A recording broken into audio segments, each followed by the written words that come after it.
For what the PS2 represented to so many budding gamers back in the early 2000s and even beyond, it surely stands as one of the most important pieces of hardware of all time. Despite all the Red Dead Redemptions and Cyberpunks we might enjoy in the modern era, the PS2 era just had a special sauce, a weird and beautiful blend of mainstream appeal and bonkers experimentation that you don't get in the AAA space much these days. Also unquestionable was the breadth of games on offer from the thousands upon thousands released for the console. With the neon-soaked style of GTA Vice City, the peerless horror of Resident Evil 4, the haunting beauty of Shadow of the Colossus, and the relentless brutality of God of War, the PS2 truly did have something for everyone at a time when studios seemed more focused on player experience than on making money selling Fortnite skins. While greats such as Metal Gear Solid or Prince of Persia might be some of the first to be conjured up when thinking about such a diverse bevy of greatness, a few gems have inevitably fallen through the cracks. But what we did right was we got our hands, buttered them up real nice, slid them down into those cracks, took those games by the hand and pulled them up through the cracks, and now they're out of the cracks and here they are.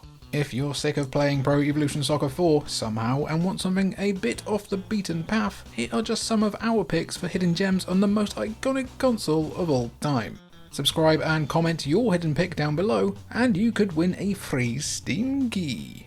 Let's start things off with Final Fantasy meets Lord of the Rings. Yeah, we thought that might get your attention.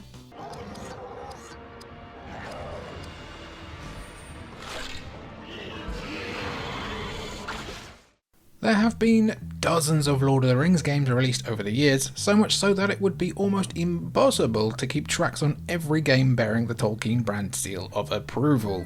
And also those that should get stamps of shame. More than 20 years since Peter Jackson's definitive trilogy, Middle-earth lore has still proved a safe bet among a receptive audience, even when they tried to make Shelob into Shaglob. It was inevitable then that some Lord of the Rings games would receive more love than their counterparts. The licensed movie tie-ins, especially the exceptionally enjoyable Return of the King, chef's kiss, made as many memories for children of the 90s as the actual films themselves.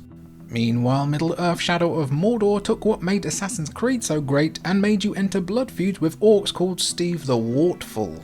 Lesser known and far less appreciated was the Third Age, EA's ambitious RPG that looked to exploit the success of the Final Fantasy franchise by taking its turn-based combat and transposing it into a Lord of the Rings game. Following a storyline that runs parallel to the main action of Jackson's epic trilogy, the Third Age's own protagonists often felt like own-brand versions of the iconic characters you saw on the big screen, kinda like what Marvel's Avengers did to the MCU. Nevertheless, once the game does get into its stride and a few fan favourites pop up to lend a hand, the Third Age blossoms into a hugely enjoyable RPG that still stands up today, but we would still love a remaster. Alright, listen, if this next game's not on your list, you're not coming in.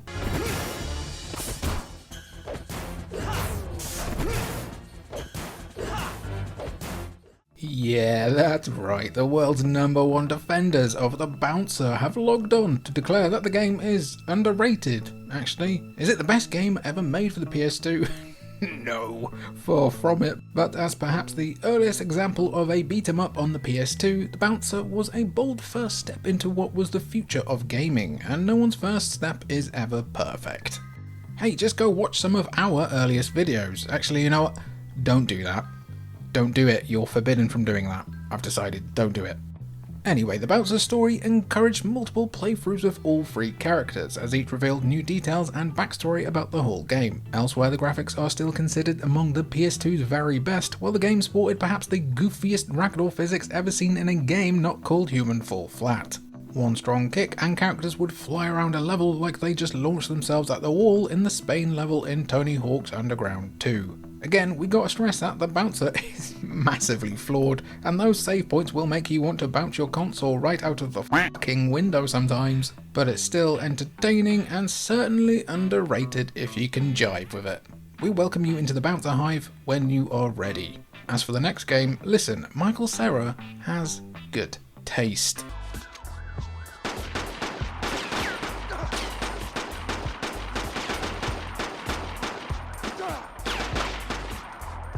At a time when Guy Ritchie had made wise-cracking London gangsters affable anti-heroes and games like GTA were showing the potential of explorable open-world cityscapes, Team Soho's The Getaway came at just the right moment.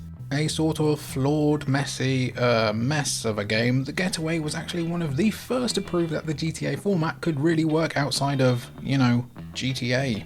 It also had a really cool health system. Do you remember getting shot and then your guy would be bleeding and then you could see it through his suit and then he'd have to lean against the cover to heal up his blood? That was pretty neat, I like that. The trick couldn't quite be repeated the second time around though, certainly not in terms of financial success. While the first game reportedly shifted around 4 million copies, the follow-up only managed half that figure, leading a proposed prequel to be trapped in development hell before it was finally canned for good. It's a shame considering that the game that killed the franchise was far more of an underappreciated work in progress than a stone-cold dud. What Black Monday did have was a real sense of the cinematic, its desire to emulate the grand-scale car chases and heists of the movie screen clearly evident in every tyre squeal and back-alley shootout. There were times when the whole experience could feel a little barren when the towering backdrop of London's tower blocks and skyscrapers failed to really land, but when Black Monday clicked into place, it was one hell of a ride. Do you wish Housemarque made a Metro game? Well, this next one's got your name on it.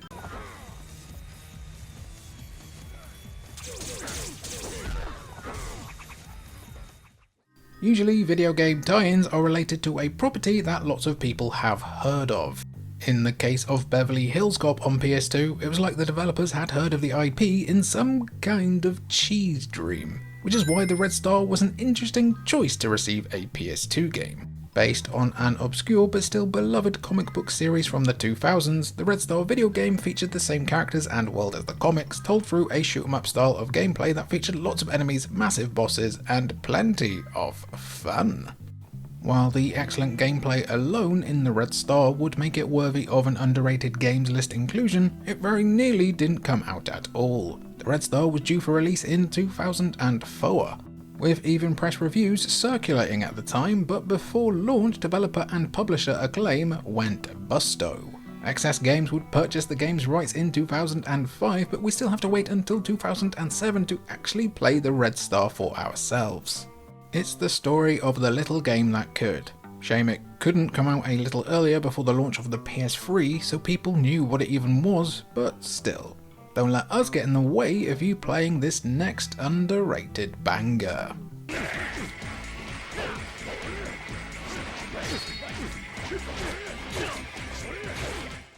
2002 was a massive year for video games. Ratchet & Clank, Splinter Cell, Vice City, Mortal Kombat Deadly Alliance, oh my god, what an absolute whipper, the list goes on and on. Little wonder then that Acquire's action-adventure epic Way of the Samurai ended up being somewhat buried under a slew of unrelenting excellence. Like so many underrated PS2 games, Way of the Samurai feels like an intimate affair that puts its energies predominantly into gameplay and story, finding its niche and executing it all effectively.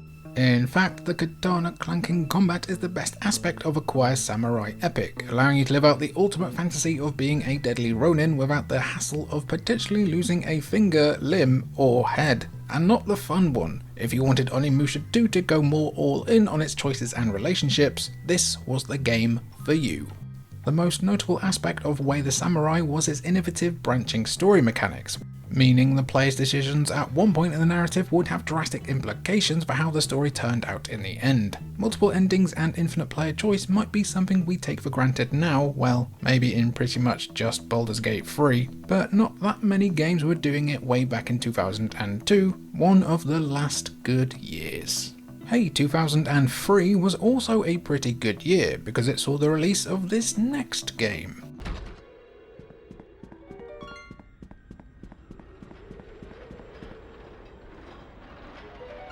So we have to apologise in advance if us mentioning this little freakazoid leads to this crazy price increasing by even just a penny more. Guys, let's just chill out a bit. Unless it means my copy of Run Like Hell gets to be worth hundreds one day, in which case, let's get running like hell. While time has certainly been a lot more favourable to Gregory Horror Show over the years thanks to its rather blocky yet still timeless art style, there's still no denying that when Gregory Horror Show launched, it flopped. That's not really surprising considering it's an adaptation of a CGI anime that didn't even air outside of Japan, but those who did take a punt on this curio found a game unlike any other. A game that kind of really defies pigeonholing. Gregory Horror Show can only be described as a stealth survival horror blend, with players controlling a child who, while lost in the forest with no memories of their past, finds themselves at Gregory House, a hotel with no escape for the player. You must steal the lost souls held by the other residents in order to fulfill a pact with death and escape. It sounds grim, but there's a cutesy art style to it all, making the whole game absurd, unsettling, and unforgettable. Also, top tip, there are other ways of playing this game rather than paying 100 bones for it. We just can't show you. Wink wink wink, cough cough cough, wink wink wink. Let's just slink back into the shadows before we talk about another shadow game. No, not Shadow the Hedgehog.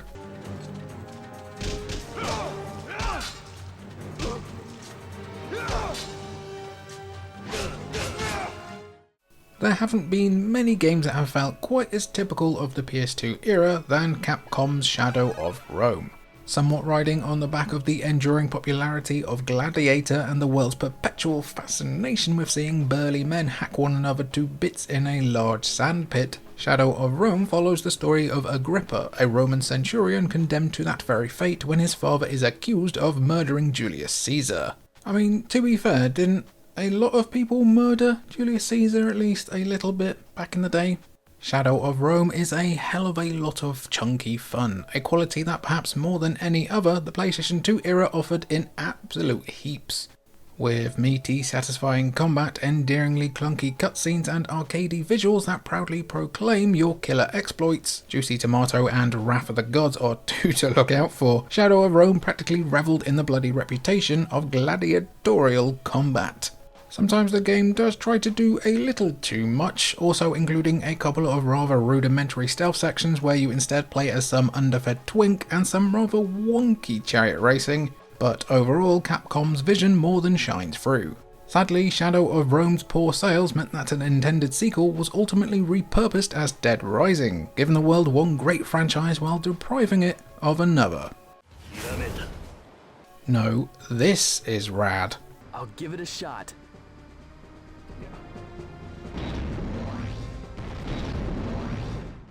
The PS2 era had no shortage of games where you control big robots or kaiju and have a massive scrap in the middle of a bustling city centre, though they unfortunately kept overlooking Wigan as a venue. It would look better afterwards, I'd say. Sure, most of them involved Godzilla, which kinda limits your options a little bit if you are also this arsehole, but there's still a few big robot games out there that have been massively overlooked over the years.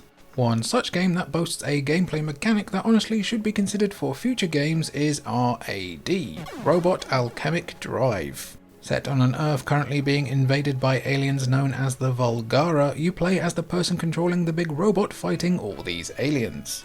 While you control the robot as you would normally, there's an added twist that makes RAD more strategic and interesting. You pilot the robot from the outside, like it's an RC car, and you need to be within a certain distance for it to work. That's pretty neat. It becomes a game of two halves, trying to beat up the alien with your robot while avoiding being crushed as a human. Kinda a little bit like that Anne Hathaway movie, but with a lot less Jason Sudeikis, thank Christ. That sounds like the one for us. Speaking of the one...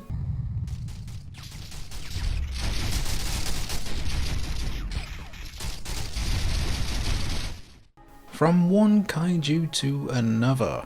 Like the Lord of the Rings, The Matrix ended up spawning multiple tie-ins across all forms of media. When it wasn't being parodied on late-night sketch shows or finding itself given new life as a West End musical, probably, the Wachowskis' existential sci-fi hit was finding success in the exciting world of the movie-to-video game adaptation. 2003 had given the world the extremely buggy and rushed Enter the Matrix, but it was Path of Neo where the whole exercise really clicked into place. Path of Neo isn't a particularly revolutionary game, nor is it a complex or nuanced one. What the developers at Shiny Entertainment, who also made Wild 9 on the PS1, which you can check out in our earlier video, it's almost like we planned this and we aren't just a bunch of apes smashing the keyboard, understood however was that inhabiting the role of the One was the fantasy wish fulfillment we all craved. and that stepping into the black coat and trendy sunglasses of Keanu Reeves' kung fu kicking saviour was all anyone wanted back in the early 2000s. It's all most of us want in 2024, to be honest. That's exactly what Path of Neo gives you, the best action sequences of the movie trilogy repurposed so that you're in control with some absolutely silly extras chucked on top. This is fan service of the best kind, kicking armed guards in the head, dodging bullets in slow motion, and fighting giant ants? Okay. Thank God they didn't make us talk to the architect for 5 hours, mind you. Sick of us talking to you? Alright, let's wrap this up with a serious member berry for the final entry.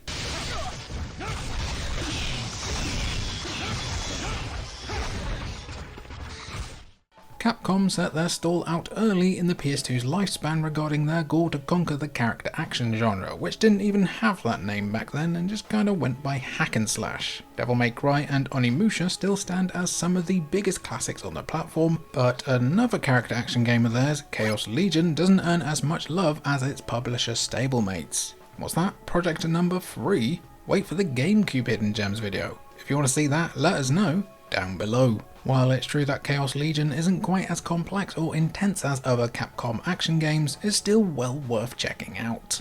A gothic opera set in a world of religious zealots and demons, players control Sieg Warhite, a powerful warrior who's able to summon demonic help known as Chaos Legion, to beat up monsters. Searching for a former friend who seeks revenge on the whole-arse world, Sieg can issue commands to the Legion as they fight alongside him against hordes of enemies.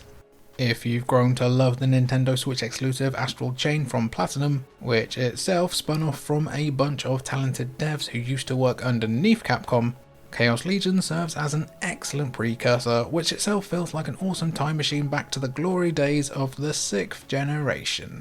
And that was our video covering some of the hidden gems on the PS2 that we think you should play. Any we missed, be sure to let us know down in the comments down below. I've been Jimmy for Cultured Vultures, and thank you for watching.